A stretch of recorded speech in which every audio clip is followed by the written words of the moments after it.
ont dit, ah, même le ciel a changé de couleur. D'autres ont dit, non, c'est comme même les arbres, quand ils se secouent, c'est comme s'ils me disent bonjour.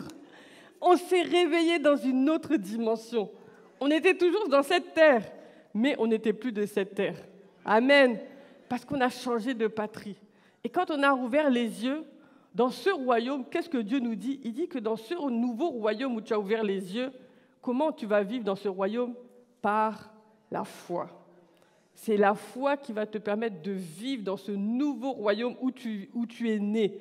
Tu as ouvert les yeux et dans ce royaume, on te dit non, ici, là, ce n'est pas la nourriture, ce n'est pas le sport, ce n'est pas ceci, ce n'est pas cela. Dans ce royaume où tu es né, là, c'est la foi qui va te permettre de vivre. Amen. C'est la foi qui va te permettre d'atteindre toutes sortes de choses, de vivre toutes sortes de choses. C'est la foi, ça veut dire c'est la base. Amen. Amen. Donc ce matin, on va s'entretenir sur ce thème, puisque c'est notre thème du mois, vous l'avez vu, vous l'avez reçu, on va s'entretenir pour se demander tous ensemble, qu'est-ce que ça veut dire vivre par la foi? Amen. Parce que c'est ce que Dieu nous demande. Dieu nous dit, dans le royaume dans lequel vous êtes nés de nouveau, en tant que nouvelle création, je vous demande de vivre par la foi. Pas seulement d'avoir la foi, pas seulement de connaître la foi, mais de vivre même par la foi. Amen. Ça veut dire que toute ta vie doit dépendre de la foi. Mais comment on peut vivre comme ça? Amen. Donc c'est ce qu'on va partager ce matin tous ensemble, par la grâce de Dieu. Vous pouvez avancer le diaporama. Donc on a vu, vous avez reçu le thème du mois. Bon, pour ceux qui ne l'ont pas reçu, le voilà.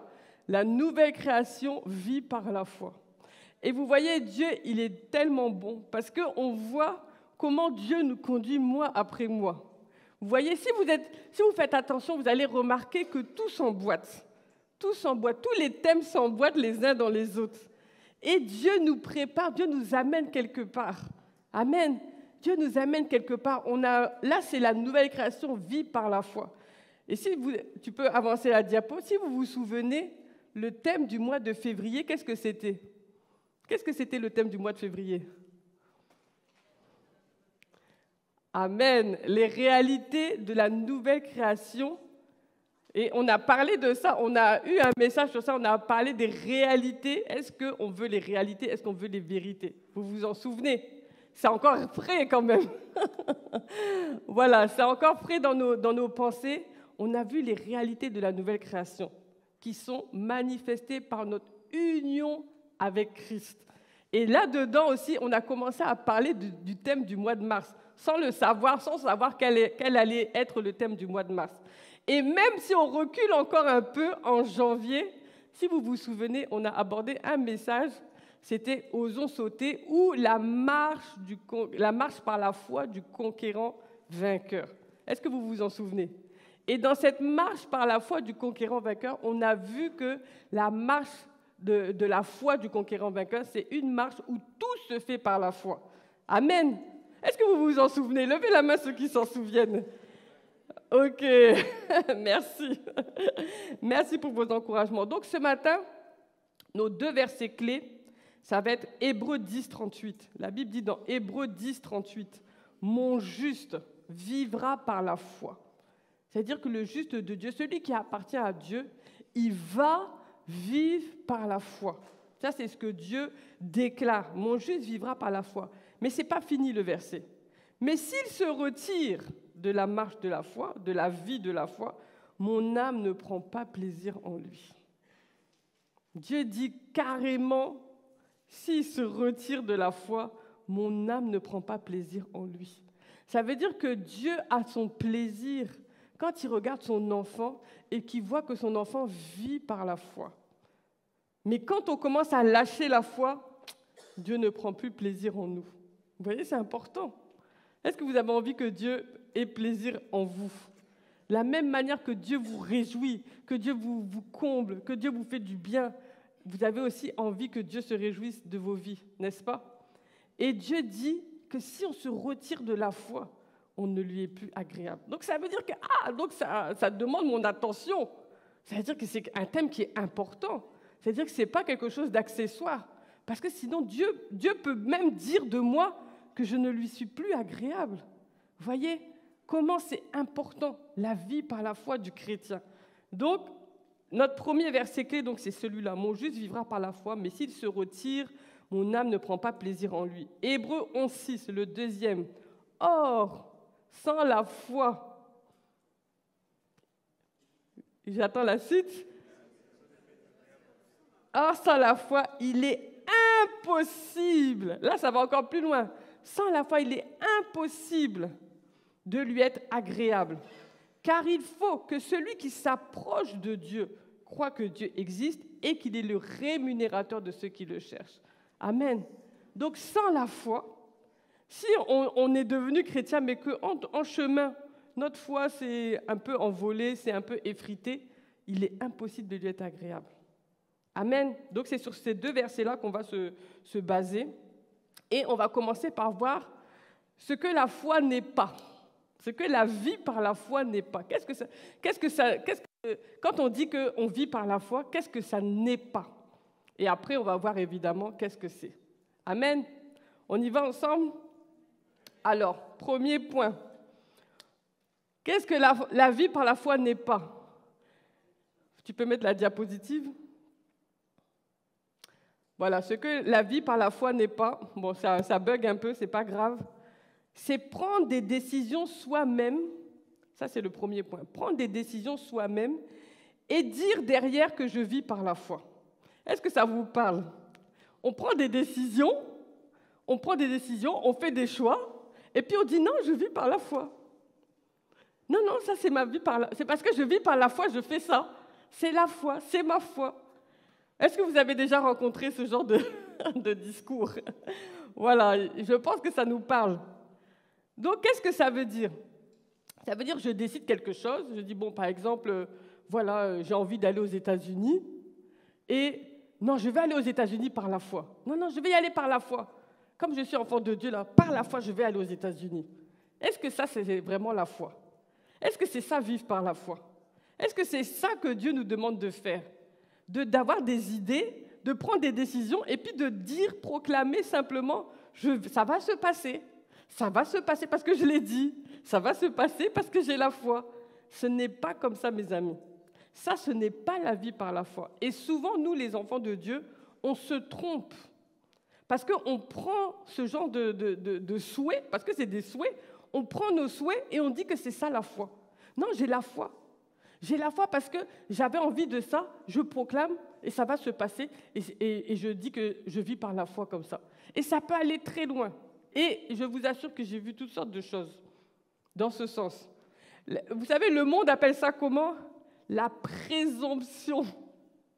La présomption. Je vais vous lire la définition de la présomption. La présomption, c'est un jugement fondé non sur des preuves, mais sur des indices, des apparences, sur ce qui est probable sans être certain. Ça, c'est la présomption. C'est pour ça que même dans les tribunaux, on parle de la présomption d'innocence. Ça veut dire, on attrape quelqu'un, tant qu'on n'a pas trouvé de preuves, on considère qu'il est innocent. Vous voyez, ça, c'est la présomption d'innocence. Tant que nous n'avons pas de preuves, on parle de présomption. Dès qu'on a des preuves, là, maintenant, on dit qu'il est coupable. On ne l'appelle plus innocent, on l'appelle coupable. Nous, c'est la même chose. Si nous, on n'a pas de preuves, on n'a pas d'indices, on n'a pas quelque chose de certain, et puis sur la base de ça, maintenant, on dit, voilà, ça va se passer parce que j'ai la foi, ça ne marche pas, c'est de la présomption. Vous voyez la différence? C'est de la présomption. Et souvent dans nos vies, il y a des choses qu'on a dit que non, c'est la foi. Non, moi, c'est parce que je vis par la foi. Mais ce n'était pas la foi, c'était de la présomption. Parce qu'on ne s'est pas basé sur quelque chose de certain. Qu'est-ce qui peut être certain dans nos vies? On va le voir. Il y a quelque chose qui ne bouge jamais. Ça, c'est du béton. Et si on se base sur ce béton-là, on ne va jamais se tromper. Mais en tout cas, nos souhaits ne sont pas des choses certaines. Amen. On va voir quelques exemples. Déjà, on a vu l'année dernière, si vous vous souvenez, que nos souhaits, ça peut être basé aussi sur des choses que, non, je pense que Dieu m'a dit que. Les Dieu m'a dit que, on a étudié bien ça l'année dernière. Comment discerner que ce que j'ai reçu vient de Dieu. Parce que tout part de là. Si on commence par dire, non, Dieu m'a dit, je vais aller aux États-Unis. Par la foi, je vais aller aux États-Unis. Bon, est-ce que vraiment c'est Dieu qui t'a dit que tu vas aller aux États-Unis? Tout commence par là.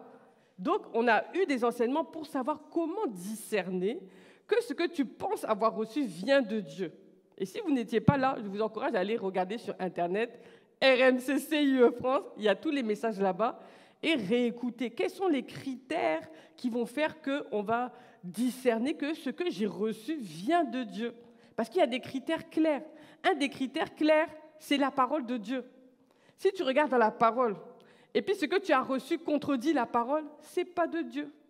Ce n'est pas de Dieu. Ça, c'est le critère de base.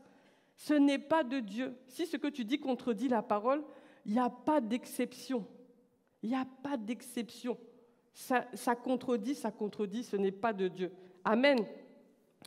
Alors, je vais vous donner quelques exemples. Et c'est que des exemples vécus. Que des exemples vécus, bon, malheureusement. J'ai rencontré une fois une sœur qui nous a dit, on était avec pasteur, elle nous a dit, voilà, Dieu m'a dit, moi je dois quitter mon travail et vivre par la foi. Dieu m'a demandé de vivre par la foi, donc j'arrête mon travail. On est venu trouver que la sœur ne travaillait pas. Bon, elle a dit que c'est Dieu qui lui a dit que elle ne doit plus travailler, elle doit vivre par la foi. Et Dieu va s'occuper d'elle. Sauf que quand on a commencé à un peu gratter la vie de la sœur, à essayer de mieux comprendre comment elle en était arrivée à ne plus... Elle n'avait plus de ressources, en fait. Et on se demandait, est-ce que vraiment c'est Dieu qui lui a dit ça? Parce que qu'est-ce que tu fais qui va faire que Dieu a décidé que toi, tu ne dois plus travailler et puis tu dois vivre par la foi? Et en fouillant un peu, on s'est rendu compte qu'en fait, parce que la sœur avait des besoins. Déjà, la sœur n'avait plus de logement. Donc, elle est partie vivre chez une autre sœur. D'accord? Donc, tout ça encore, elle peut dire non, c'est Dieu qui a dit et tout ça. Elle est partie vivre chez une autre sœur. Ensuite, elle avait des besoins. Qui pourvoyait à ses besoins? Parce qu'au bout d'un moment, même si on parle des aides, les aides, ça s'arrête un jour. Qui pourvoyait à ses besoins? Eh bien, on a découvert finalement que c'était la sœur chez qui elle vivait qui devait payer ses factures, qui devait payer tous ces petits besoins qu'elle avait. Et pire encore, quand on a encore été plus loin, on s'est rendu compte que même les besoins de sa famille au pays, c'était la sœur qui faisait des virements à sa famille au pays. Est-ce que vous vous rendez compte? Est-ce que vraiment ça, Dieu peut te dire d'arrêter de travailler et c'est quelqu'un d'autre qui va porter toute la charge de ta vie et tu vas dire que ça, c'est par la foi, que non, je vis par la foi. Voyez? Et je vous assure que cette sœur, à l'époque, elle a, bon, si je peux dire, elle a réussi à convaincre beaucoup de gens que ce qu'elle vivait là, c'était vraiment une vie par la foi, que Dieu lui avait dit de se mettre à part. Et donc, elle distribuait des prophéties aux gens. Elle disait, non, Dieu m'a dit ceci sur ta vie, Dieu m'a dit ceci sur ta vie. Mais quand on regardait sa vie, ça ne collait pas. Vous voyez? Donc ça contredit la parole. Ça contredit la parole, parce que Dieu a dit que si tu veux manger, là, tu dois travailler. Donc, même si Dieu te dit d'arrêter ton travail, un certain travail, c'est parce qu'il va t'en donner un autre.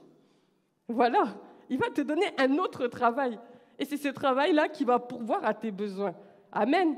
Donc, si elle s'était arrêtée et puis elle était rentrée dans un ministère, par exemple, et que ce ministère-là était fructueux et maintenant, ce ministère permettait qu'on s'occupe d'elle. Là, c'est différent. Mais là, ce n'était pas le cas. Vous voyez?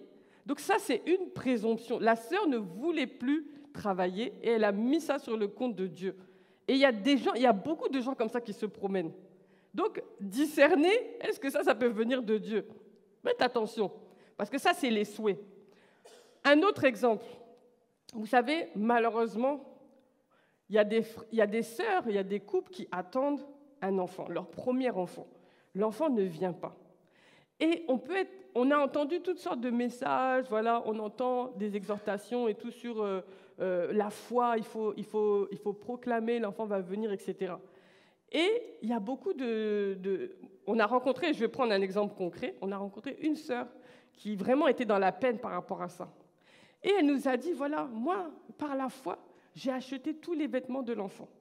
J'ai acheté toute la layette, comme on dit, rose, parce que ça va être une fille, et j'ai tout posé, et maintenant je ne comprends pas pourquoi Dieu ne me donne pas l'enfant. Et elle devenait fâchée contre Dieu. Vous voyez? Elle devenait fâchée contre Dieu. Et elle nous en a parlé. Avec pasteur, on a dit non. On a dit non. Non, ça c'est pas bon. Ça, c'est pas la vie par la foi. La vie par la foi, ce n'est pas comme ça. Ce n'est pas ce que j'ai envie, je fais, et puis je dis, j'attends maintenant par la foi. Vous voyez, est-ce que vous voyez où je veux en venir? C'est-à-dire, tu poses un acte, tu fais quelque chose, et après tu mets ça sur Dieu. Parce que là, ça veut dire que Dieu est méchant. Dieu ne te donne pas l'enfant. Pourtant, toi, tu as tout préparé. Toi, tu as fait par la foi. Et puis, Dieu ne te donne pas l'enfant. Dieu est méchant. Vous voyez? Ce n'est pas comme ça. Ce n'est pas comme ça. Ça, ce n'est pas la vie par la foi. Pourquoi? Parce qu'en réalité, la sœur, on va le voir après, la sœur devait attendre que Dieu lui parle. Que Dieu lui dise, voilà, tu vas avoir une fille. Peut-être elle allait rêver même, elle allait se voir avec une fille. Et puis, elle allait maintenant, par la foi, acheter les vêtements, poser. Vous voyez, dans quel ordre ça doit se faire? Mais elle avait renversé des choses et par son souhait, parce qu'elle avait envie, elle a fait les choses, mais pas dans l'ordre. Vous voyez? Et donc, comme ça ne venait pas, elle a mis ça sur Dieu. Et il y a plein de choses qu'on fait, on dit non, par la foi, par la foi. Mais ça n'est pas la foi, parce qu'on renverse l'ordre des choses. Et on va voir beaucoup d'exemples là-dessus, et vous allez voir que non, ce n'est pas comme ça que ça marche, parce que ça échoue. Dieu merci, comme la sœur nous en a parlé, on a mis les choses à plat avec elle, et on lui a expliqué. Elle était chez nous, on a parlé avec elle, on a parlé, et puis après, pasteur, il l'a fait aussi se repentir par rapport à ça, parce que quelque part, elle commençait à être amère. Après, elle a commencé à nous raconter tous les gens dans l'église qui avaient dit des mauvaises paroles, qui avaient dit oui, c'est parce que tu as trop de poids que tu n'enfantes pas. Toutes sortes de paroles qu'elle avait reçues en plein cœur, qui lui avaient vraiment brisé le cœur. Et tout ça, ça faisait que, voilà, ça ne se débloquait pas. On a prié avec elle et tout. Et puis, par la grâce de Dieu, quelques mois plus tard, elle est tombée enceinte. Aujourd'hui, elle a eu un garçon. Et puis, quand elle a su que c'était un garçon, elle m'a dit, mais qu'est-ce que je vais faire avec toute la layette rose? J'ai dit, gloire à Dieu, c'est pas grave. L'essentiel, c'est que l'enfant est venu. J'ai dit qu'une fille ou garçon, c'est pas grave. On le prend, on rend grâce à Dieu. Amen. Donc, elle a donné sa layette rose et elle a eu son garçon. Amen. Donc, ça aussi, vous savez comment, des fois, on renverse les choses et après, on en veut à Dieu. Parce que Dieu, il est bon. Dieu, il est bon. Dieu, il est méchant avec personne. Vous voyez? Donc, quand quelque chose ne va pas, ce n'est pas chez Dieu le problème. Souvent, c'est chez nous. Ce n'est pas Dieu qui est mauvais, il ne répond pas. Parce que si nous, humains, on dit « mais si moi j'étais Dieu, moi j'aurais donné un enfant à la personne. » Vous voyez? Dieu, il sait, il est meilleur que nous. Il est bon plus que nous. Amen. Ensuite, un autre cas aussi que souvent on a rencontré, mais je vais penser à un en particulier. Une sœur encore. Bon, désolé les sœurs. Hein. Une sœur encore. Elle nous a dit, voilà, Dieu m'a dit que le frère là, enfin que j'ai rencontré un garçon, il n'est pas chrétien, mais Dieu m'a dit que c'est mon mari. On a dit à la sœur, non, vraiment, il faut qu'il soit chrétien, tu comprends, parce que sinon tu vas avoir des problèmes. La Bible dit qu'on ne peut pas se mettre sous le joug avec un étranger. On commence à tout. Non. Dieu m'a dit que c'est mon mari et de ne pas m'inquiéter parce qu'il va se convertir, de l'épouser seulement. Vous voyez, est-ce que ça c'est biblique? Ce n'est pas biblique, mais la sœur nous a garanti que ça, c'est ça la foi. Elle a la foi, c'est nous, on n'a pas la foi. C'est nous, on est incrédules. Sinon, elle a reçu et elle a la foi. On a tout fait parler. La sœur est au milieu de nous. Hein. La sœur, malheureusement, est partie se marier. Le frère, non seulement il ne s'est pas converti, mais aussi, quelques temps plus tard, il l'a quitté. Il l'a laissé avec son enfant. Vous voyez? Ça nous a fait tellement mal. Mais on a tout parlé. On a tout parlé. Dans le domaine du mariage, je vous assure, les sœurs qui ne sont pas encore mariées, ne vendez pas votre célibat, là, cadeau. Ça veut dire, vous avez attendu, je disais ça il n'y a pas longtemps à une de mes sœurs, pour tout vous dire, je disais, tu as attendu longtemps. Tu as attendu la volonté de Dieu. Il ne faut pas qu'à la dernière minute, tu brades. À la dernière minute, tu fais des mauvais choix. J'ai dit, si tu as pu attendre, ma petite sœur, elle a 34 ans. J'ai dit, si tu as pu attendre 34 ans, et puis tu t'es gardé, Tu n'as pas voulu t'unir avec quelqu'un qui ne connaît pas le Seigneur. Tout tu t'es gardé. Il ne faut pas qu'à la dernière minute, tu brades ton mariage comme ça. Et puis tu t'unis à quelqu'un qui n'a pas encore confessé le Christ. Laisse les choses se faire. Fais confiance à Dieu. Dieu a vu que tu as patienté. Dieu a vu que tu t'es gardé. Est-ce que Dieu va te laisser? Est-ce que Dieu peut te laisser? Il ne peut pas te laisser. Donc patiente jusqu'à la fin.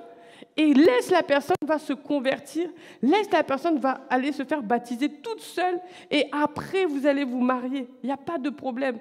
Mais ne cherche pas à mettre la charrue avant les bœufs et sauter dedans en disant non, c'est pas grave, Dieu m'a dit il va se convertir. Vous savez, les Dieu m'a dit il va se convertir, on en a tellement vu.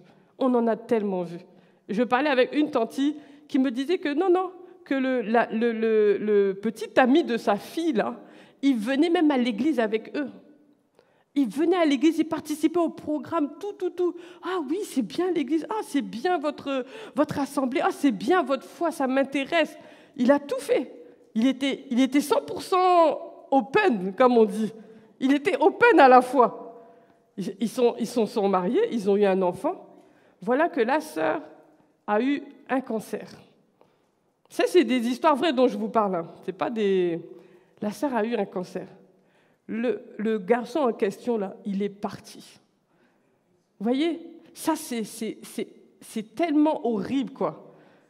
Quand il a vu qu'elle avait un cancer, il est parti. Il l'a laissé. Ça, c'est quelque chose de tellement abominable à faire. Mais le garçon, là, il venait à l'église. Hein. Il est parti.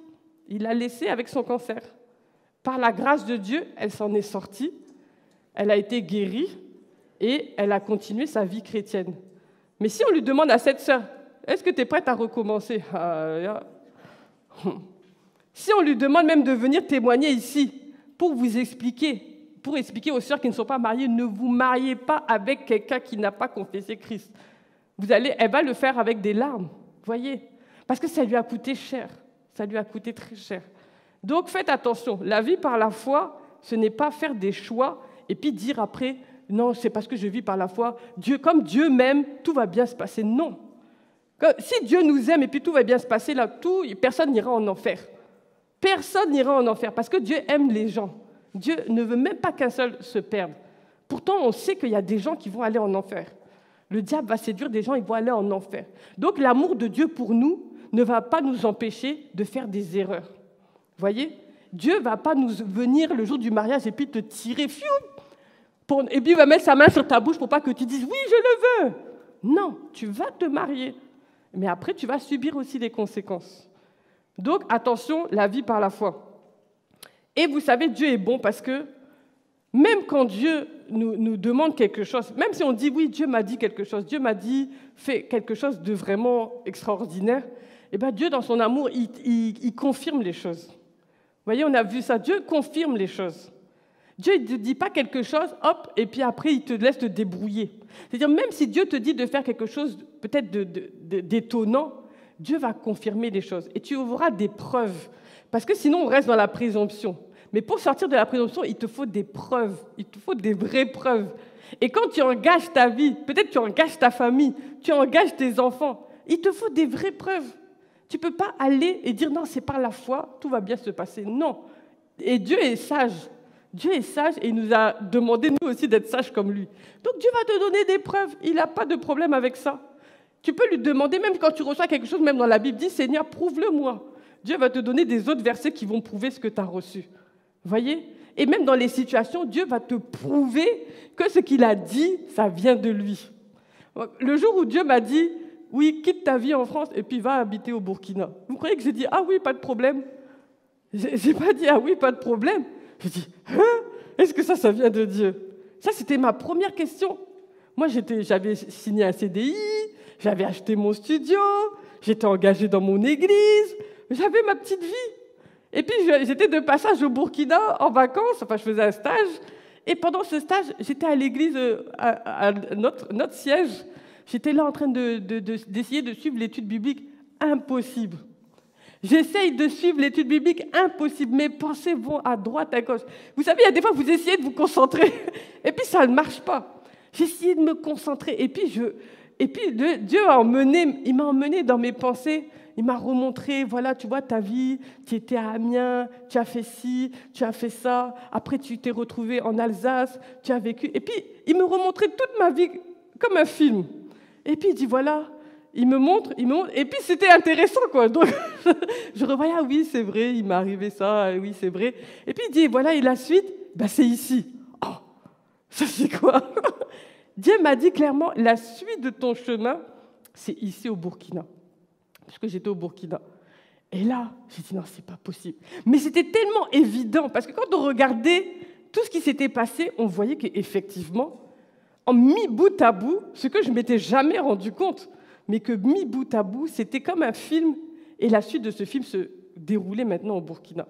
Et là, j'ai dit, ah, j'ai commencé à pleurer. Bon, vous me connaissez, moi, je pleure facilement. J'ai commencé à pleurer, j'ai dit, oh Seigneur, t'es sûr? Et puis, j'ai dit à Dieu, si vraiment c'est toi, là, j'ai dit, alors là, il va falloir me le confirmer, parce que ça, là, ce que tu me demandes, c'est pas rien. Et je vous assure, Dieu m'a confirmé. Parce que pour que Dieu me confirme, moi, je me suis dit, je vais dire des choses vraiment folles, et puis ça ne va pas se passer, et puis je vais rester chez moi. Vous voyez? Donc j'ai dit, oui, il faut que ceci arrive, il faut que mon père dise oui. Vous voyez, mon père, moi, quand je lui avais dit à mon père que j'allais au Burkina pour un stage, en fait, il n'avait pas compris. Il a cru que je lui disais que j'allais aller habiter au Burkina. Et il s'est commencé à se fâcher, il m'a tempêté dessus. Tu connais pas l'Afrique, toi tu es né en France, tu crois que parce que tu es noir, tu connais l'Afrique. Tu connais pas, tu ne vas pas y aller. Il m'a tempêté dessus.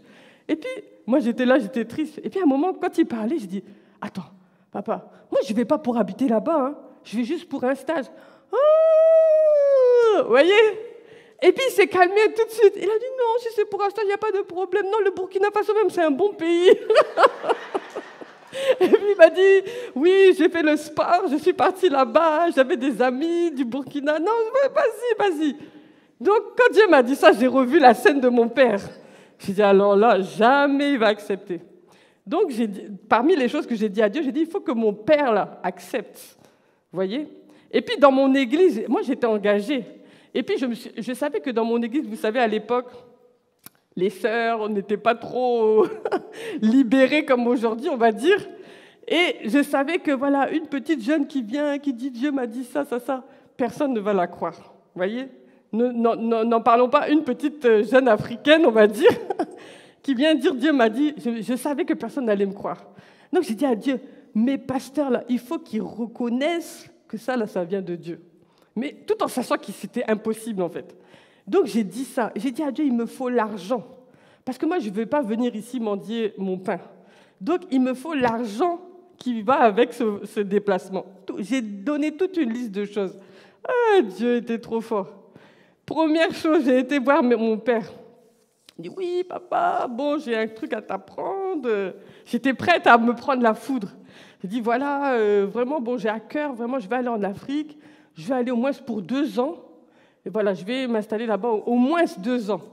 Et puis, j'attendais qu'il tempête.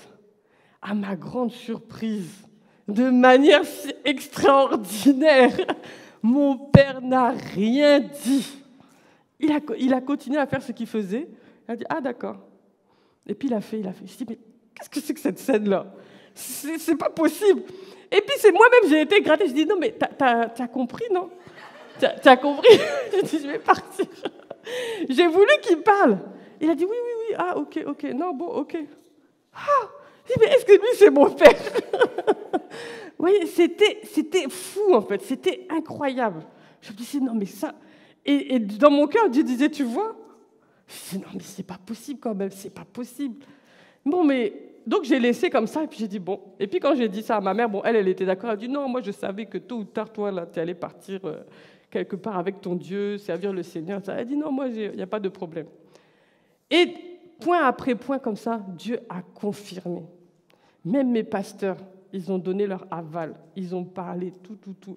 C'était incroyable, en fait. Ça veut dire, tout ce que j'avais mis devant Dieu, tout est tombé. Vous voyez, c'est pour vous dire, si Dieu même vous demande un choix, vraiment, où vous allez vous dire, ah ça c'est vraiment par la foi, Dieu va confirmer. Parce que Dieu est fidèle et Dieu est sage et il est bon. Et alors, on va ouvrir la parole de Dieu dans Luc 14. Luc 14, verset 28. On va voir qu'est-ce que la Bible nous dit à ce sujet. Luc 14, verset 28.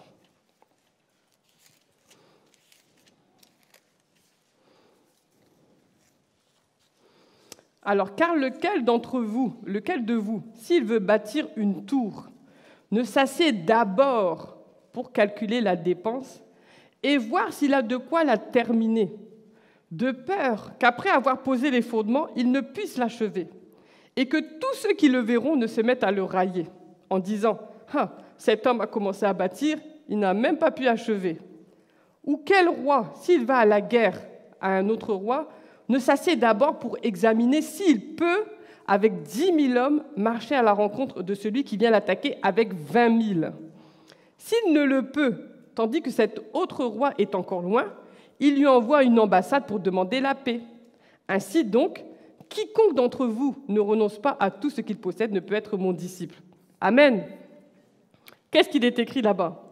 Si quelqu'un veut construire une tour, il s'arrête et puis il dit, bon, ça va coûter tant, ça mesure combien, il va me falloir tel nombre de briques, il va me falloir tel nombre de ciment. Est-ce que vraiment j'aurai assez? Ah, mon argent là ne suffit pas. Avec mon argent, je peux arriver à la moitié, mais je ne pourrai pas finir. Donc, ce n'est pas la peine. Vous voyez? Ça, c'est les gens du monde. Ça, c'est les gens simples. Vous voyez? Mais nous, les enfants de Dieu, Dieu nous dit, et nous? Est-ce qu'avant de nous lancer dans quelque chose, avec cette même sagesse, nous aussi, on doit s'arrêter et puis voir, est-ce que je peux terminer cela? Est-ce que le projet dans lequel je fonce tête baissée en disant, non, j'ai la foi, ça va marcher, ça va aller, est-ce que tu pourras le terminer? Vous voyez? Ça veut dire, ça, c'est des choses que Dieu nous demande. Ça a l'air simple, mais souvent, on ne le met pas en pratique. On se lance dans des projets, et puis on se dit, non, Dieu va bénir. Dieu va bénir. Ça va aller. Ça va aller. Tu n'as pas considéré si tu avais tout ce qu'il fallait pour terminer ce projet dans lequel tu t'es lancé. Vous voyez? Donc, tout ça, ce n'est pas la vie par la foi. On le fait, on fait des choses, et après, on dit, Dieu bénit. Ça ne marche pas. Amen. Alors, on va voir aussi un deuxième point. Qu'est-ce que la vie par la foi n'est pas? Alors, on peut avancer. Donc ça, c'était prendre des décisions soi-même. Ouh là là. Voilà. La vie par la foi n'est pas le contraire des œuvres. Parce que la vie par la foi aussi, on va dire non, moi j'ai la foi, donc, ah, Seigneur, tu m'as parlé, moi j'ai la foi, donc j'attends. J'attends. Parce que la foi, c'est croire. On n'a pas dit que la foi, c'est faire quelque chose. La foi, je crois. Donc, je crois et j'attends. J'attends. Est-ce que ça va arriver? Ça ne va pas arriver. Parce que la Bible nous dit clairement que la foi sans les œuvres, ce n'est pas la foi non plus. Comme je vis par la foi, je ne fais rien, et puis Dieu pourvoira. Alors, on va lire la parole de Dieu dans Jacques 2. Jacques 2, verset 14.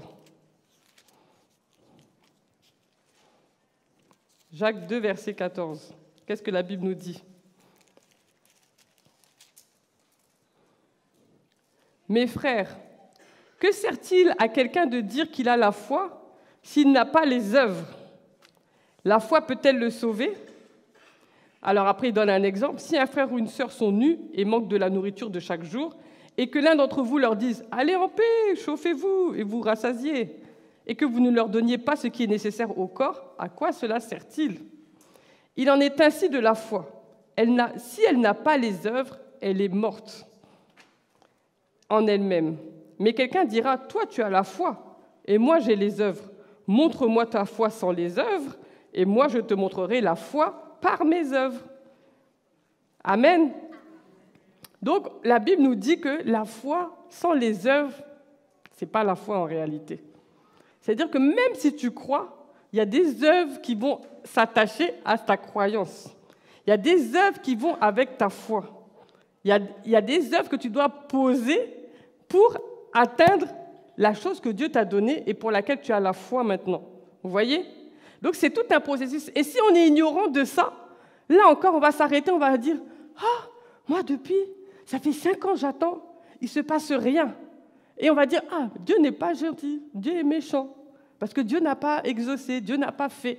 Et pourtant, il y avait des choses que je devais faire, mais je ne les ai pas faites. Vous voyez ? Quand j'ai donné ma vie au Seigneur, même pas un an, Dieu m'a parlé à ce moment-là de la mission. Il m'a donné un songe et j'ai vu que j'allais partir le servir en mission. Je ne savais pas comment, qui, quoi, qu'est-ce. Je ne connaissais rien de la vie chrétienne. Je n'ai pas été élevée dans une famille chrétienne, mais je savais qu'il y avait, dans ma vie, il y avait une histoire de la mission. Je savais que j'allais servir Dieu. Et puis dans mon rêve, je voyais que ça me prenait tout mon temps. Donc j'ai compris qu'il y avait une histoire aussi de plein temps. Qu'à un moment donné, j'allais ne faire que ça. Ça, c'était en 1999. Vous voyez ? C'était en 1999 que Dieu m'a parlé dans ce sens. Vous voyez ? Et quand ça s'est passé, qu'est-ce que moi j'ai fait avec ça ? D'abord, je l'ai posé quelque part dans mon cœur, et puis j'ai continué ma vie chrétienne. Je n'étais même pas encore baptisée, rien. Donc je me suis fait baptiser, j'ai lu la Bible, j'ai servi Dieu dans mon église. Mais c'était quelque part au fond de mon cœur. Donc chaque fois, quand j'entendais le mot mission, mes oreilles se pointaient. Vous voyez ? Parce que je savais, Dieu m'avait déjà parlé, donc je savais que c'est un domaine où Dieu m'attend. Donc dès qu'on parlait de mission, j'écoutais. À l'époque, il n'y avait pas tout ce qu'il y a aujourd'hui, les sites internet et toutes sortes de choses. Il n'y avait pas tout ça. Donc, quand j'entendais parler d'une conférence sur la mission, je prenais ma voiture, j'allais. Vous voyez ? Toute ma vie, ça a été comme ça. Dans l'église où j'étais, et puis j'avais une camarade dans l'église où j'ai passé vraiment la plupart du temps avant d'aller en Afrique. J'avais une camarade, dès qu'on entendait mission, on se levait, et c'est comme ça qu'on s'est retrouvés. On a été voir Reinhard Bonnke en Allemagne, on a fait tout ça, on a été voir Anaconda à Paris, parce que ce n'était pas à Paris. On voyageait partout quand on entendait mission, un missionnaire. On se levait, on allait, vous voyez ? Et c'est dans toutes ces choses que Dieu a fait les connexions. Dieu a tracé un chemin qui m'a amené petit à petit à rentrer dans son plan. Vous voyez ? Mais moi, j'ai fait quelque chose. Le quelque chose, c'est que je me suis intéressée déjà à la mission. Je ne savais même pas c'était quoi la mission. Je me suis intéressée. J'ai rencontré plein de missionnaires qui m'ont parlé. Qu'est-ce que c'est servir Dieu ? Qu'est-ce que c'est ? J'ai rencontré des femmes qui servaient le Seigneur seules. Et c'est comme ça que je suis venue même au Burkina. C'est parce que j'avais notion de la mission que mon premier voyage au Burkina, je l'ai fait pendant mes études d'infirmière. On avait un stage à faire et puis on nous a dit « Faites le stage où vous voulez. Vous pouvez même le faire à l'étranger. » Moi, j'ai dit « Ah, on peut le faire à l'étranger ?» J'ai dit « Donc, je vais profiter. » J'étais déjà chrétienne. Donc, j'ai dit « Je vais profiter. Je vais aller le faire dans une mission. » Vous voyez ? Donc, qu'est-ce que j'ai fait moi-même ? J'ai été chercher sur Internet où je pouvais faire mon stage d'infirmière dans une mission. J'ai contacté des missions, d'autres qui m'ont dit non, c'est pas possible, on ne valide pas les stages d'infirmières, etc. Et puis, on a une qui m'a dit oui, on a un terrain de stage seulement pour les infirmières. Ah bon ? C'est où ? En Afrique. Ah, c'est où ? Au Burkina Faso. Ah, c'est où le Burkina Faso ? Vous voyez, ça a été mon premier réflexe. C'est où le Burkina Faso ? Je ne connaissais pas. Ce n'est pas mon pays d'origine, vous voyez. Donc, j'ai cherché sur une carte, j'ai dit, ah oui, je prends.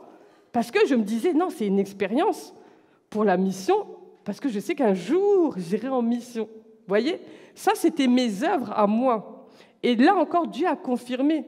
Je me suis engagée, j'ai fait toutes les démarches. Ils m'ont dit, oui, même quand vous allez pour un stage, on va vous préparer comme si vous alliez comme missionnaire. Parce que vous serez là-bas, les gens ne vont pas faire la distinction entre vous, l'élève infirmière, et puis un vrai missionnaire. Donc, vous allez faire tout le cursus comme si vous alliez en mission vraiment. Je dis, ah, trop bien, et tout, c'est bien, ça me fera un entraînement. Et vous voyez comment Dieu est bon. Dans mon assemblée, tout ça, c'était mes démarches personnelles, vous voyez. Mais dans mon assemblée, le pasteur et sa femme, ils ont eu à cœur, ils m'ont rien dit. Moi, je faisais mes démarches, j'avais même pas d'argent. J'ai travaillé pendant les vacances pour payer mon billet d'avion et tout. Quelque temps avant mon départ, ils m'ont dit, Ève, on a à cœur, on sent que ce que tu fais là, ça vient de Dieu. On prend en charge ton billet d'avion. Oh, j'en revenais pas.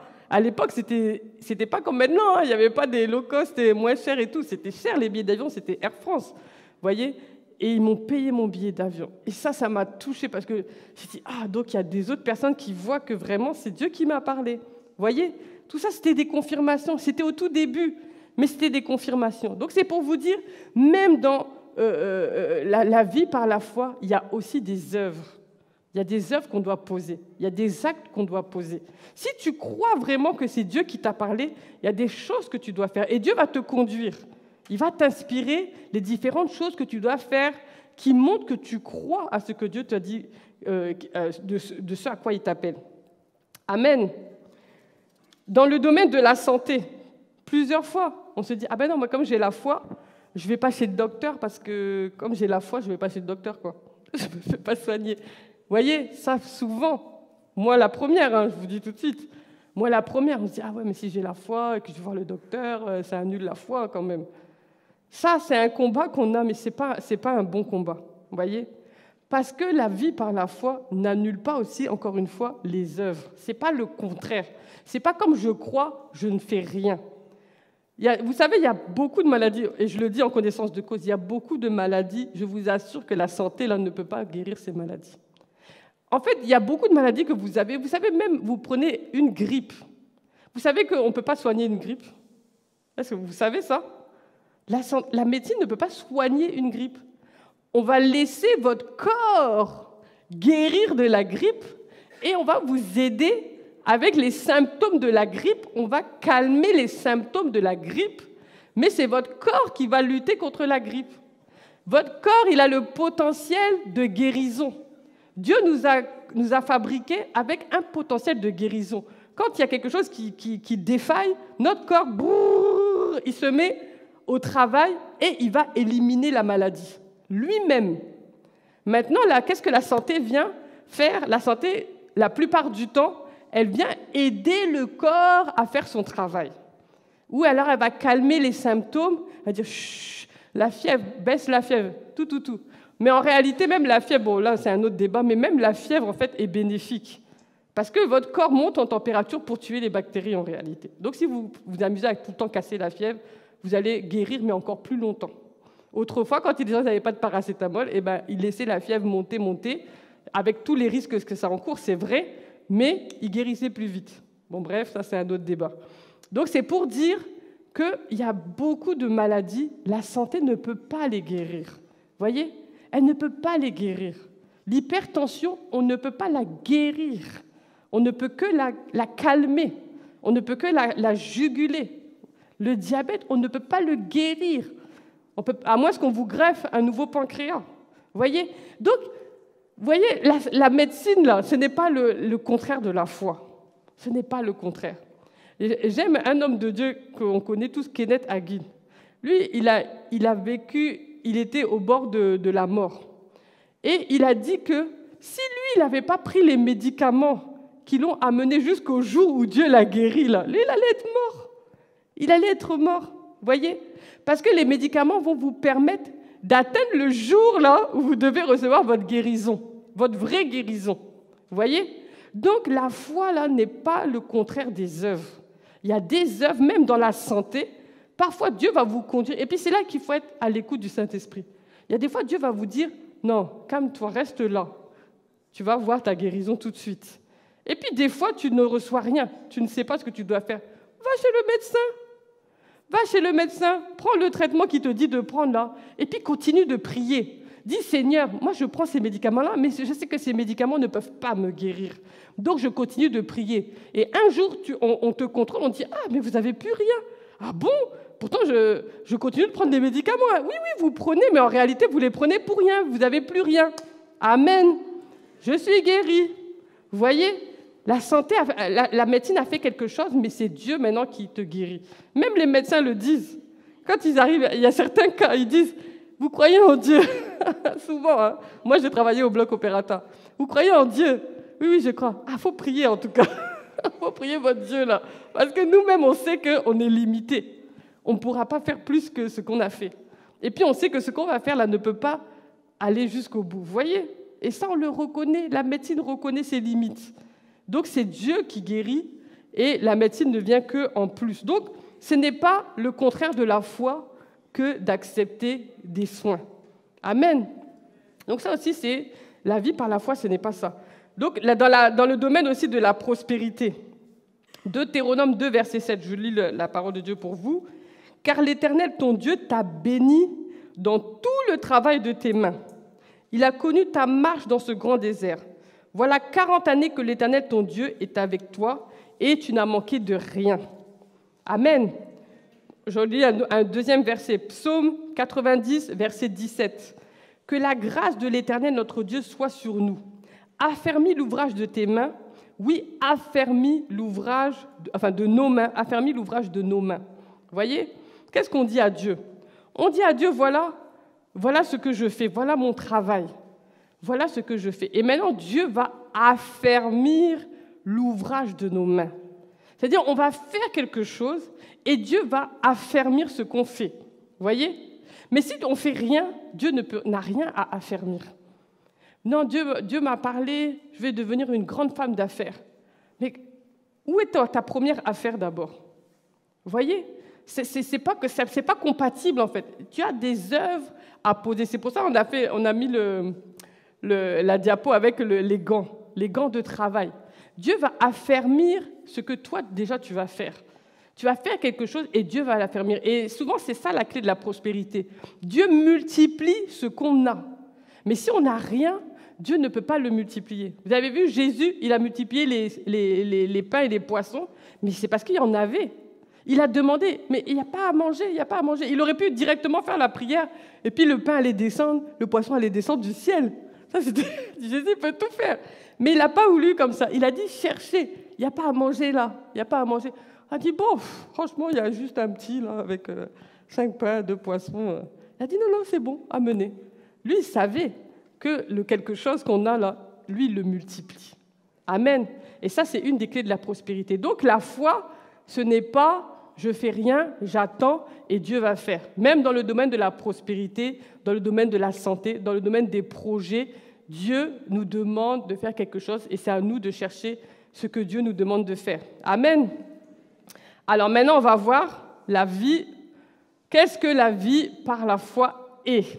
Puisqu'on a dit le thème de notre mois, c'est la nouvelle création, vie par la foi. Et on a vu aussi les versets qui nous disent que le juste, il vit par la foi. Le juste vivra par la foi. Et que s'il ne vit pas par la foi, il ne sera pas agréable à Dieu. Donc, on va voir qu'est-ce que la vie par la foi. Alors, la première définition qu'on a, Hébreux 11.1, on la connaît tous. Or, la foi est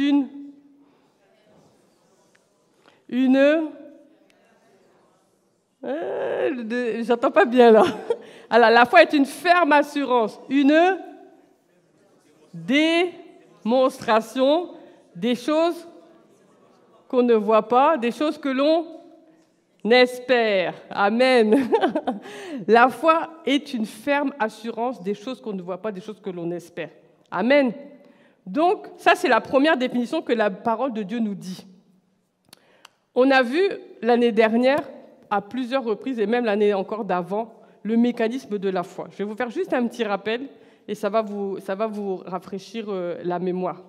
On a dit que comment ça se passe le mécanisme de la foi. Et ça, c'est très important pour nous les chrétiens.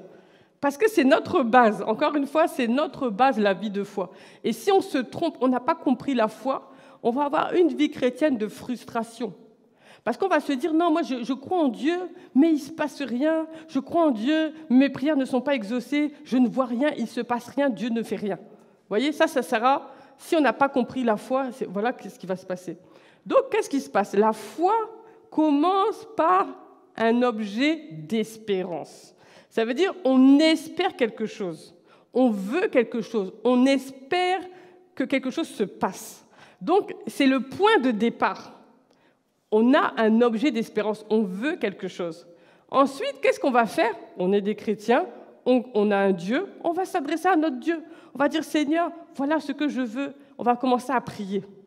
On va lire dans la parole de Dieu, qu'est-ce que Dieu dit sur cet objet d'espérance.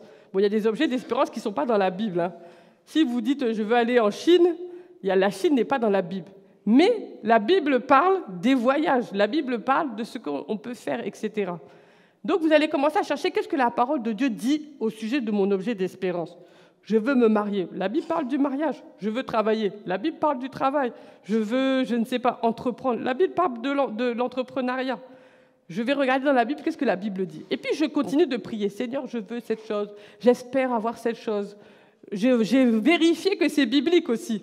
Parce que si tu t'embarques dans un objet d'espérance que Dieu a déjà répondu, ce n'est pas la peine. Seigneur, je veux épouser tel garçon.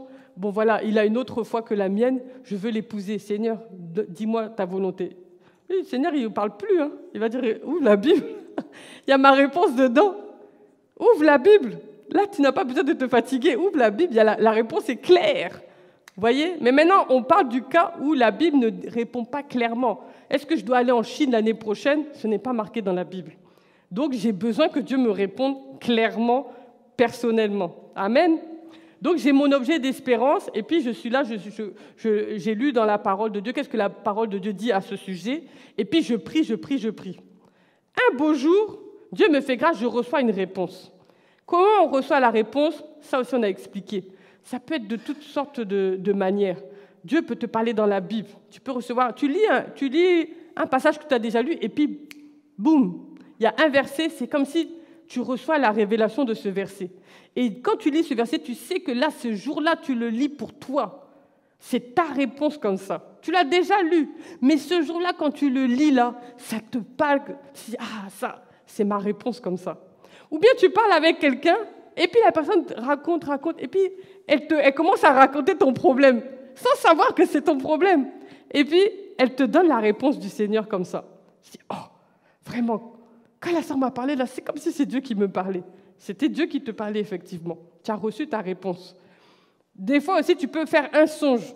Il y a d'autres, ils sont sensibles aux rêves et tout ça. Et Dieu leur parle beaucoup par les songes. Dieu peut te parler aussi par une circonstance. Bon, voilà, il y a toutes sortes de choses. Et Dieu va te parler au moment où tu vas recevoir quelque chose, tu auras la conviction intérieure que c'est ta réponse. Amen.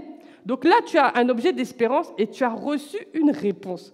À ce moment-là, c'est là que la foi vient, que l'assurance vient.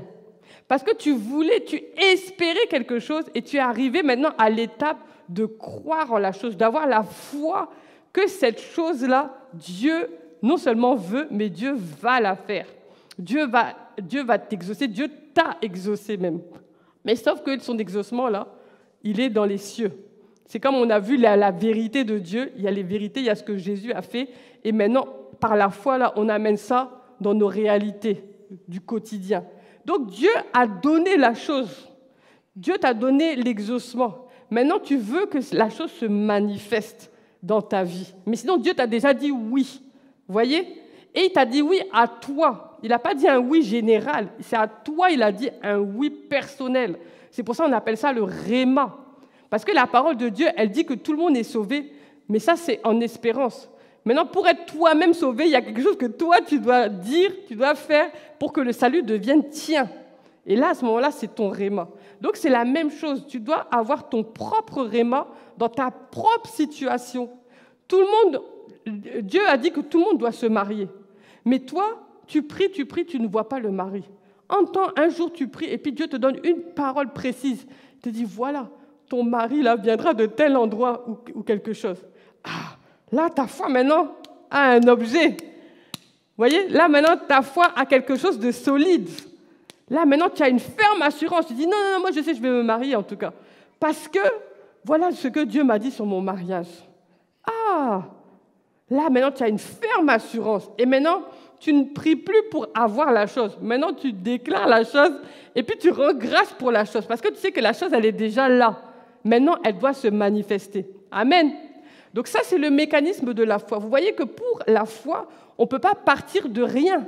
On ne peut pas partir de souhait. Il faut qu'on parte de Dieu a dit quelque chose de clair. Dieu a dit quelque chose de clair et puis je peux monter sur cette chose et puis m'appuyer sur ça et dire ça va se passer, ça va se passer, ça va se passer. Là, maintenant que tu proclames, tu déclares, mais tu sais sur quoi tu t'appuies. Vous voyez? Tu sais que tu t'appuies sur quelque chose de clair. Parce que Dieu t'a parlé. Donc ça, c'est la foi. Ça, c'est le vrai mécanisme de la foi. Parce qu'on a dit que la foi, c'est une ferme assurance des choses qu'on espère. on a espéré quelque chose. Et puis un jour, on a eu la ferme assurance. Et c'est là la foi. C'est maintenant ça la foi. Donc la vie de foi, elle s'établit sur des choses que Dieu m'a dit. Et je sais que c'est Dieu qui me les a dit. J'ai vérifié, c'est vraiment Dieu qui m'a dit les choses. Et je me suis engagée dedans. Et là, maintenant, je sais que je suis dans le chemin de la foi. Je suis dans la vie de foi. Amen. Et d'ailleurs, on a dit aussi, Romains 10, 17, la foi vient de ce qu'on entend. On entend quoi? Ce qu'on entend de la bouche de Dieu. Et quand est-ce que la bouche de Dieu parle? C'est ça le réma. Amen. C'est-à-dire quand Dieu a parlé, quand Dieu t'a parlé, tu as reçu la foi parce que tu as entendu quelque chose de la bouche de Dieu. Amen. Donc c'est comme ça que la foi vient. Alors une fois que la foi, elle est là, donc on a redonné un peu le mécanisme de la foi, la définition. Une fois que la foi est là, qu'est-ce que nous devons faire? On doit conformer maintenant notre vie à cette foi. Comme je vous disais tout à l'heure, j'ai eu la foi que Dieu m'a parlé, tu vas aller un jour en mission. Donc j'ai conformé ma vie à ça.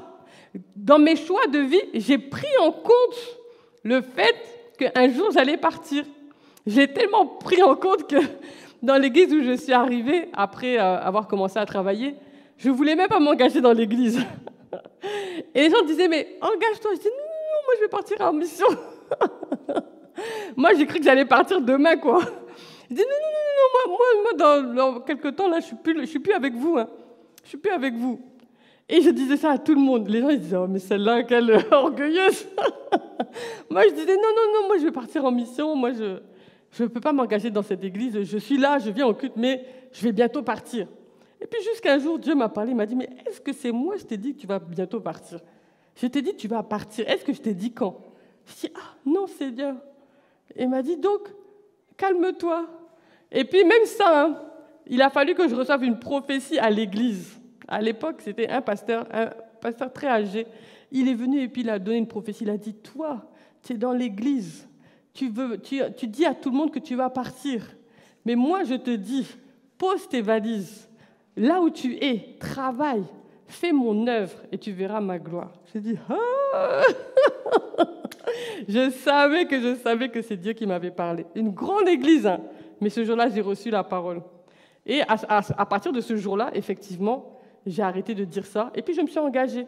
Je me suis engagée dans l'église où j'étais. J'ai commencé à servir Dieu et à faire tout ce que ma main trouvait à faire. Je l'ai fait. Mais je savais dans mon cœur que j'allais un jour partir. Vous voyez? Donc ça veut dire quoi? Ça veut dire que j'ai conformé ma vie à ce que je savais que Dieu m'avait appelé à faire.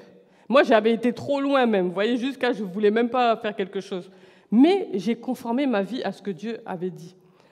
On va mettre le schéma. Voilà, si vous vous souvenez de ce schéma-là, on avait vu ça ensemble. On avait dit que, par exemple, VPLF, qu'est-ce que ça veut dire?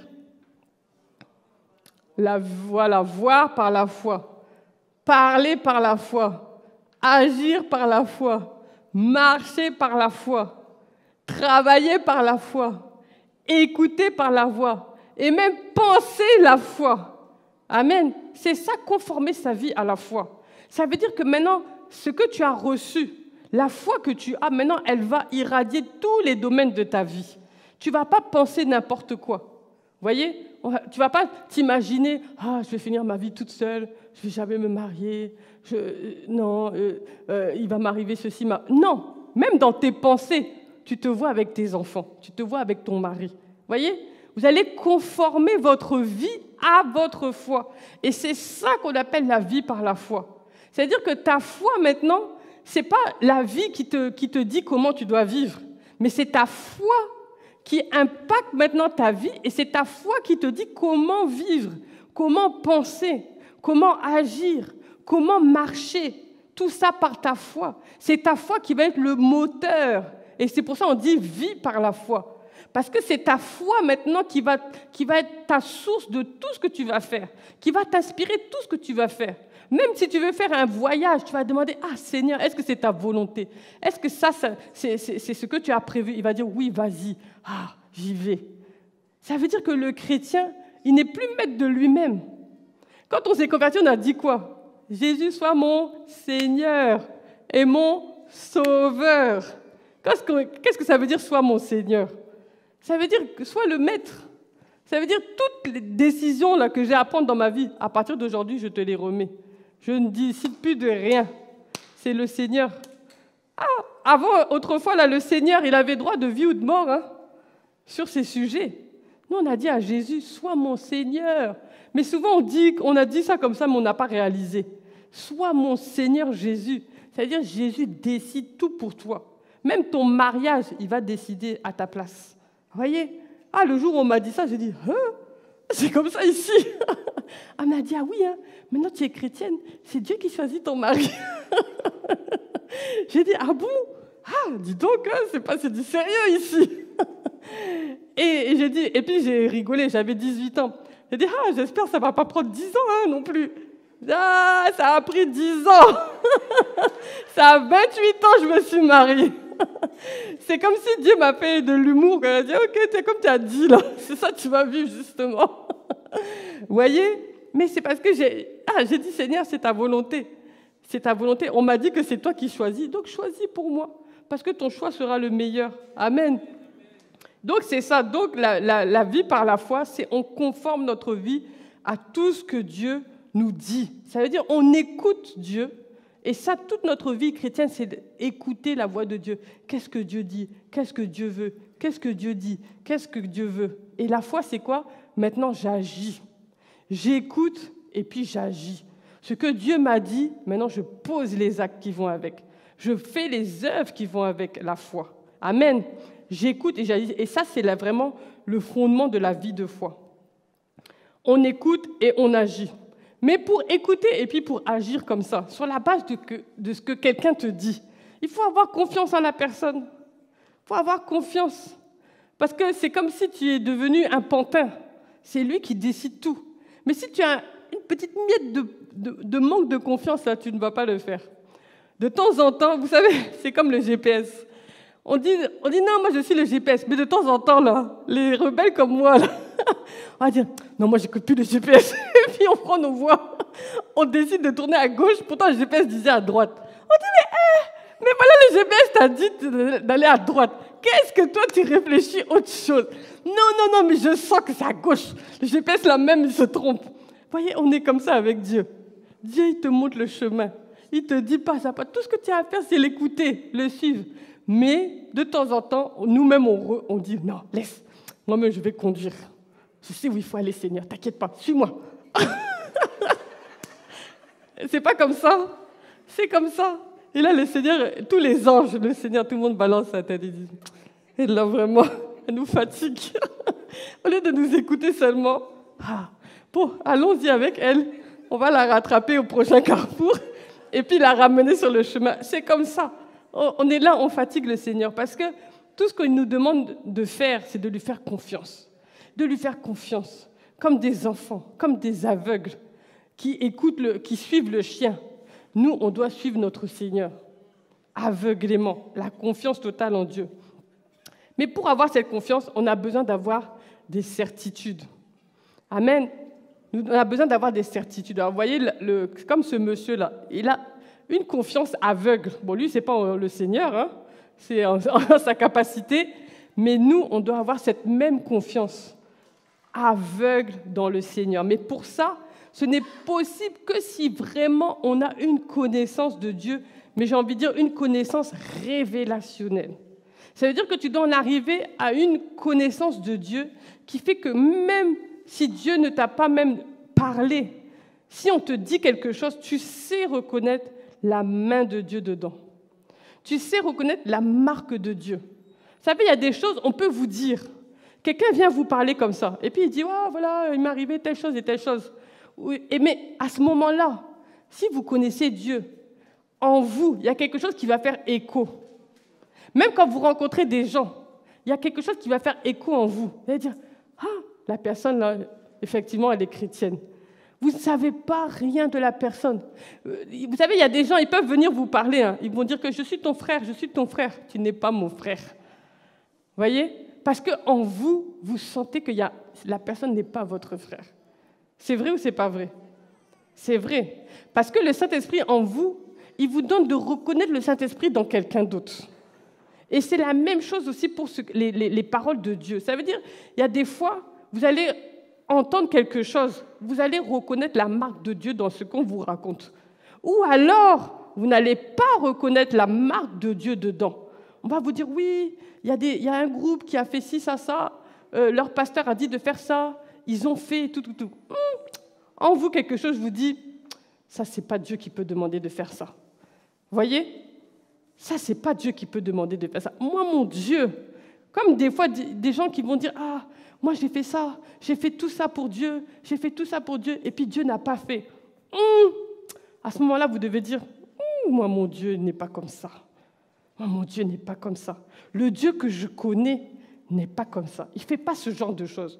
Donc, ce que tu dis là, il y a quelque chose qui n'est pas normal dans ton récit. Est-ce que vous me comprenez?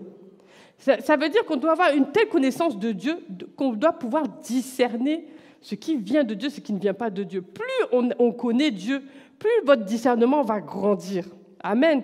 Et là, ça va vous permettre de discerner qu'est-ce qui vient de Dieu ou pas.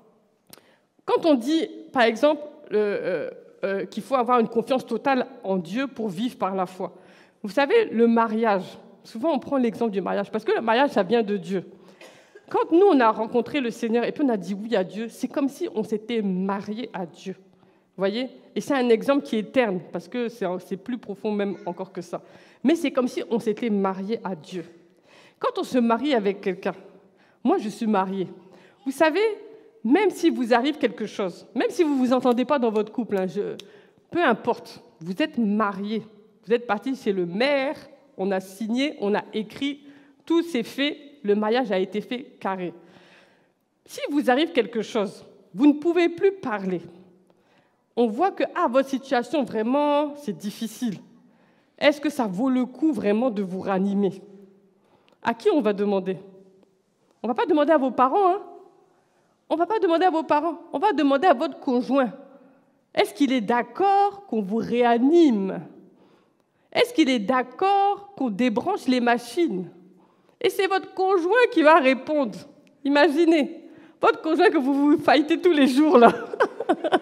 Ce jour-là, là, il a droit de vie ou de mort sur vous. Vous vous imaginez? Quelle responsabilité? Quelle confiance on doit avoir dans notre conjoint? C'est-à-dire celui que tu vois tous les jours, là, il a droit de vie ou de mort sur toi, devant les autorités. Vous voyez? Et c'est cette personne-là qui va répondre. Malheureusement, il y en a qui répondent mal. Ça, il faut le dire. Il y en a qui répondent et qui disent « Non, bon, c'est vrai, hein, c'est mieux de débrancher. Ah » Et puis on débranche. Eh oui, il y a eu des cas comme ça où les parents, ils étaient contre. C'est passé aux infos. Les parents étaient contre. Le conjoint était pour. Ou le contraire. Bon, en général, les parents, ils veulent garder l'enfant. Donc, ils veulent garder leur enfant, même si c'est un adulte. Souvent, les parents disent non, on le garde branché. Et le conjoint dit non, débranché. Et puis voilà, ça part en justice. Mais ça arrive souvent. Ça arrive souvent. Moi, j'ai déjà assisté à beaucoup de scènes comme ça, où on demande l'avis au conjoint. Donc, c'est pour dire quoi? Quelle confiance on doit avoir dans notre conjoint? Ne vous mariez pas avec n'importe qui. Encore une fois, choisissez bien avec qui vous allez épouser, pour ceux qui ne sont pas encore mariés. Mais voyez la confiance qu'on a dans notre conjoint. Imaginez Dieu, on doit avoir cette confiance-là à plus forte raison. Parce que Dieu, non seulement il nous a fait naître, mais il nous a fait rentrer dans la vie éternelle. Voyez, Dieu, il peut tout. Dieu, il sait tout. Il a tout. Et c'est à ce Dieu-là que Dieu nous demande de lui faire confiance à lui. Donc, si on peut faire confiance à notre conjoint, et Dieu alors? Voyez, et Dieu alors? Plus qu'un humain, ce que Dieu peut faire. Et pour avoir cette confiance-là en Dieu, encore une fois, il faut avoir des certitudes sur Dieu. Il faut savoir qui est Dieu. Qui est Dieu pour moi? Qui est ce Dieu à qui je fais tellement confiance que je lui ai donné la seigneurie de ma vie, que je lui ai donné de décider à ma place, que je lui ai donné de dire « Seigneur, si tu dis je vais à droite, je vais à droite. Si tu dis je vais habiter à Washington, je vais habiter à Washington. Si tu dis je vais arrêter tout, je vais arrêter tout. » Vous avez donné votre confiance à ce Dieu-là, mais qui est ce Dieu? Et régulièrement, on a besoin de dire « Ah Seigneur, je veux te connaître davantage.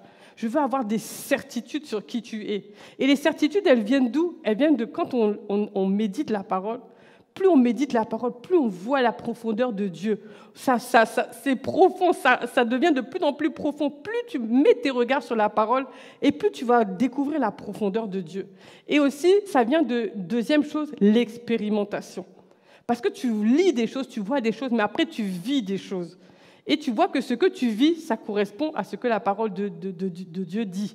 Et là, au lieu d'avoir juste la connaissance, tu as une connaissance révélationnelle. Là, tu expérimentes. Le jour où tu expérimentes une guérison, quand on dit Dieu guérit, toi, ce n'est pas le même Dieu guérit que ton frère. Lui, il dit, ah oui, Dieu guérit, c'est marqué dans la Bible. Non, Dieu guérit parce que moi, je l'ai vécu. Parce que Dieu m'a guéri, j'allais mourir. Dieu m'a guéri. Et là, c'est plus la même chose que quand les autres le disent et quand toi, tu le dis, ce n'est pas la même chose. Vous voyez ? Donc, c'est la même chose. On doit avoir des certitudes sur Dieu et pour ça, on doit méditer la parole pour arriver vraiment à ce que ces certitudes-là ne soient pas simplement des connaissances, mais des connaissances révélationnelles de Dieu. Il faut se rappeler, Dieu a prévu de bonnes choses pour nous. Si on veut vivre par la foi, on veut faire confiance à Dieu, on doit être sûr que vraiment Dieu a prévu de bonnes choses pour moi. Parce que la Bible dit, Matthieu 7, 9, je ne vais pas ouvrir tous les versets, mais je vous dis les références. Matthieu 7, 9 à 11, Dieu a prévu des bonnes choses pour nous. Il a prévu pour nous un avenir et une espérance. Quand l'ennemi essaie de te dire, mais toi, il ne va rien se passer dans ta vie. Toi, les autres ont une bonne vie, mais toi, ta vie sera nulle. Toi, ta vie sera ratée. Il faut lui rappeler ça, la parole de Dieu. Il faut lui dire, non, moi, Dieu, en tout cas, mon Dieu à moi, là, il m'a dit que j'ai un avenir et une espérance. Amen. Et tout va bien se passer à cause de sa présence dans ma vie. Jérémie 29, 11. Il faut se rappeler que Dieu est un bon Père. Dieu est un bon Père. Et si nous, on considère que nous, on est des bons pères, si on a des enfants, on est des bons parents, ou si on trouve que nous, on est bons même avec les autres, mais Dieu dit que ce que nous, on a comme bonté, que c'est comme de la haine comparé à ce que lui, il a pour nous. Dieu, il est non seulement un bon père, mais sachez que Dieu est aussi une bonne mère. Peut-être tu n'as pas eu de mère. Dieu, il est une bonne mère aussi. Parce qu'on parle souvent de Dieu le Père, on peut se dire, ah oui, en tout cas, Dieu, il est mon père. Mais moi, je n'ai pas eu de mère. Ah, malheureusement, Dieu ne peut pas combler ça. Si, Dieu, il peut aussi combler la mère. Pourquoi ? Vous savez, Dieu, je fais une parenthèse, hein. On dit, voilà, Dieu, il s'est manifesté en tant que Père, Dieu s'est manifesté en tant que Fils, et Dieu s'est manifesté au travers du Saint-Esprit. Amen, on est d'accord. Le Père, voilà, c'est masculin, si on peut dire, le Père. Le Fils, c'est masculin. Mais vous savez que le Saint-Esprit, le mot hébreu, c'est féminin. C'est un mot féminin. C'est-à-dire, les attributs du Saint-Esprit sont des attributs féminins. Ah oui, vous voyez, ça veut dire que Dieu, en lui, la Bible dit que Dieu, il a des mamelles comme une mère. Vous voyez, Dieu, il a tout en lui. Il a les attributs de père, il a les attributs de mère. Et les mêmes attributs qu'il a donnés au Saint-Esprit, il les a donnés à la femme. Parce qu'il a même, quand il a dit que le Saint-Esprit est notre aide, quand il a dit que la femme est l'aide de son mari, c'est le même mot aide. C'est le même mot aide. Bon, ça, c'est une parenthèse. C'est pour dire quoi ? Que Dieu, en tout cas, il peut être notre Père, il est aussi notre mère. Amen. Ça, c'est des certitudes qu'on doit avoir sur Dieu. S'il est notre Père, il est notre mère, il nous veut du bien. Ça, c'est dans Psaume 103, verset 13. Dieu nous aime. Dieu nous aime. Ça doit être des certitudes. Parce que rapidement, quand quelque chose tourne mal dans nos vies, on va dire « Ah, vraiment, est-ce que Dieu m'aime vraiment ?» Ah, cette phrase ne doit plus jamais traverser nos lèvres. Cette question ne doit jamais traverser nos lèvres. Ça doit être une certitude. Même si je suis dans le feu, je dois être sûr que Dieu m'aime. Même si rien ne va dans ma vie, rien, absolument rien ne va, je dois être sûr d'une chose, Dieu m'aime. Et Dieu m'aime comment ? Comme ça ? Comme ça ? Comme ça ? Comme ça ? Dieu dit que son amour, la terre ne peut pas le contenir. La terre ne peut pas contenir l'amour que Dieu a pour nous. Et j'ai déjà dit ça, mais Dieu nous aime déjà au maximum. Dieu ne peut pas ajouter de l'amour à l'amour qu'il a déjà pour nous. Il ne peut pas. Il ne peut pas. Il nous aime déjà au max. Imaginez. Donc, quand tu vis par la foi, là, tu dois avoir ces certitudes-là sur Dieu. Qui est le Dieu que je suis? Qui est le Dieu qui me demande de lui faire confiance? C'est le Dieu qui est un père pour moi, qui m'aime, qui est aussi une mère pour moi. Et imaginez l'amour de Dieu. Bon, il dit qu'il connaît même le nombre de nos cheveux. Hein. Même vos parents humains, là, ils ne connaissent pas le nombre de vos cheveux. Ils ne connaissent pas. Ils ne connaissent pas. Et leur amour est bien terne comparé à l'amour de Dieu. Et on a un Dieu qui a les moyens. Rappelons-nous de ça. Quand ça ne va pas là, rappelle-toi, ah mon Dieu, il a les moyens. Il a des moyens. Souvent, on cherche un parent qui a des moyens pour nous aider, pour nous sortir de la galère. Mais notre Dieu, il a les moyens. La Bible dit que tout lui appartient. 1 Chroniques 29, 11. Il est puissant. Jérémie 32, verset 27. Rien ne lui est impossible. Ça, c'est notre Dieu. On doit se réjouir de ça et on doit s'appuyer sur ça. Il faut pouvoir répondre. Quand quelque chose se passe, tu dois pouvoir dire non. Non. Non, ça, c'est pas normal. Parce que mon Dieu, il est comme ça, il est comme ça. Amen. Il est créateur. Il dit que même si quelque chose n'existe pas, il va la fabriquer pour toi. Amen. Il va la fabriquer pour toi. Imaginez un Dieu comme ça. Est-ce qu'on ne peut pas vraiment marcher à l'aveuglette avec un Dieu pareil? On peut le faire. Amen. Troisième et dernière chose, si on veut marcher par la foi, tu peux mettre le troisième.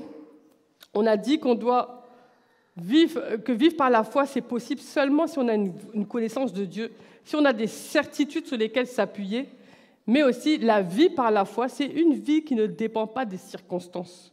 Tu ne peux pas dire que tu vis par la foi, parle par la foi, marche par la foi, travaille par la foi, tout ça, si ça dépend des circonstances. Tu peux mettre la diapo d'après. Voilà, vous voyez, il y a des gens, quand ils sont contents, ils ont la foi. Mais quand il se passe quelque chose, là, il n'y a plus de foi. Et là, nous, on attrape la tête, les pasteurs. Parce qu'il y a certains, on les connaît. Quand il va se passer quand on entend on nous appelle, il s'est passé telle chose dans la famille, telle. On dit, ouh, là, ça va être chaud. Parce qu'on sait que ça peut les faire quitter la foi. Ils vont arrêter de venir à l'église même. Parce que la situation, là, va les emporter. Ça ne doit pas être comme ça. La vie par la foi, là, même si tu es dans le feu, là, tu ne dois pas quitter la foi. Même le feu, là, même si tu n'es pas content, comment, là, ça ne doit même pas ébranler une miette de ta foi. Ça, c'est la vie par la foi. Quand on dit la nouvelle création, vie par la foi, ta vie par la foi, là, n'est pas ébranlée par tes circonstances. Que tu as du travail, tu n'en as pas, c'est pareil. Tu as des papiers, tu n'en as pas, c'est pareil. Tu t'es marié, tu ne t'es pas marié, c'est pareil. Tu as enfant, tu n'as pas enfant, c'est pareil.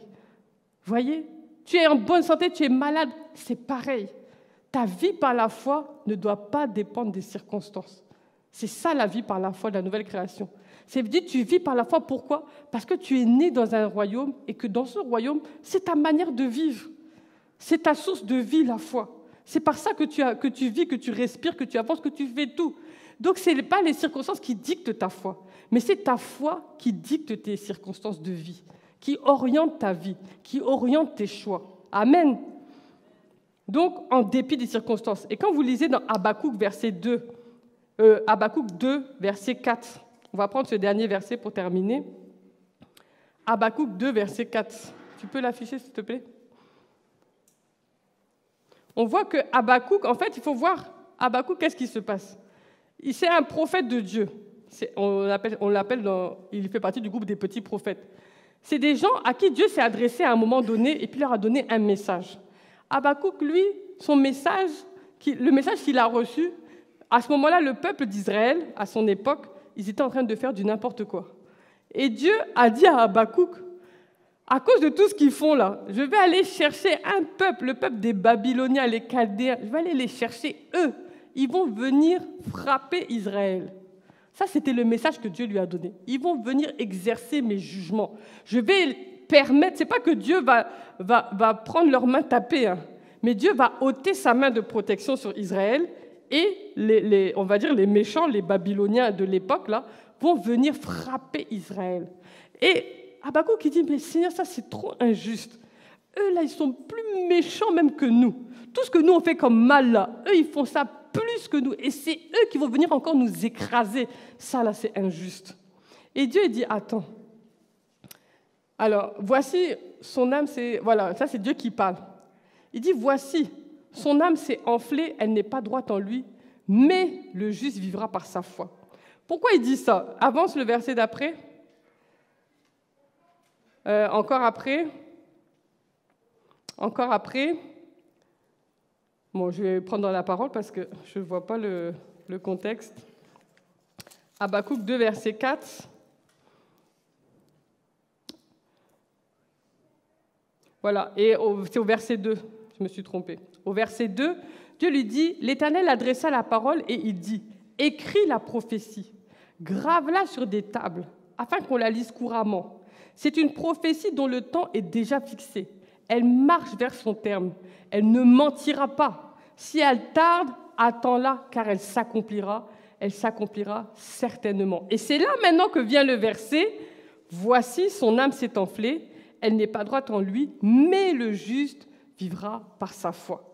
Qu'est-ce qui se passe? C'est que Dieu, il est en train de dire à Habakkuk que même dans l'injustice, ne t'inquiète pas. Parce que moi, je suis le Dieu juste. Et Dieu lui révèle une prophétie à ce moment-là et il lui dit, tu vois, les Babyloniens qui vont venir vous frapper, là, eux-mêmes, ils vont tomber. Le temps viendra, ils vont tomber. Et aux yeux de tout le monde. Et leur orgueil, là, sera brisé. Et c'est ça, il dit, écris la prophétie. Peut-être les années vont passer. Tu vas voir que les Babyloniens, ils vont bien vous piétiner, ils vont bien vous faire souffrir. Ça va être long et il ne va rien se passer. Tu vas voir que ça dure. Et que eux, là, ils sont plus heureux que vous. Mais il dit, mais ne t'inquiète pas. La prophétie, là, elle va s'accomplir. Et tu vas le voir de tes yeux. Tu vas voir la chute de Babylone. Mais ça arrivait longtemps après. C'est pour dire quoi? Et Dieu dit que, mais dans tout ça, que mon juste, là, il n'a qu'à vivre par sa foi.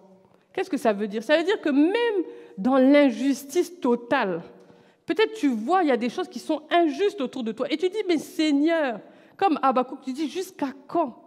Pourquoi? Pourquoi moi, ça dure comme ça? Moi, je vois les autres, ça marche, mais moi, ça ne marche pas. Pourquoi, Seigneur? Jusqu'à quand, Seigneur? Et Dieu te dit, ne t'en fais pas. Je suis le juste juge. Amen. Dieu, il te dit que même dans l'injustice, patiente, tu vas voir le salut de Dieu va arriver tôt ou tard. Tôt ou tard, là, ça va s'accomplir pour toi. Amen. Ce que Dieu t'a dit, tu vas le voir s'accomplir, même si ça prend du temps. Mais tu vas le voir s'accomplir. Amen. En dépit des circonstances, garde ta foi. Même si tu es dans le feu de l'injustice, garde ta foi.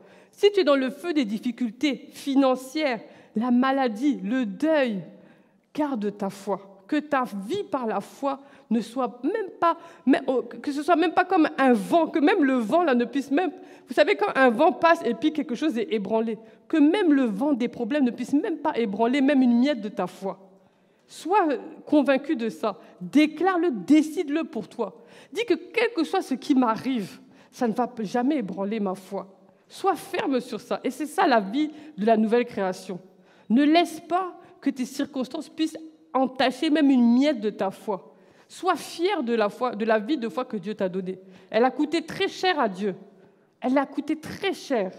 Maintenant, tu l'as reçue. Chéris-la. Ne laisse pas les circonstances venir changer ta vie de foi. Amen. Mais reste sur tes certitudes. Dieu veut mon bien.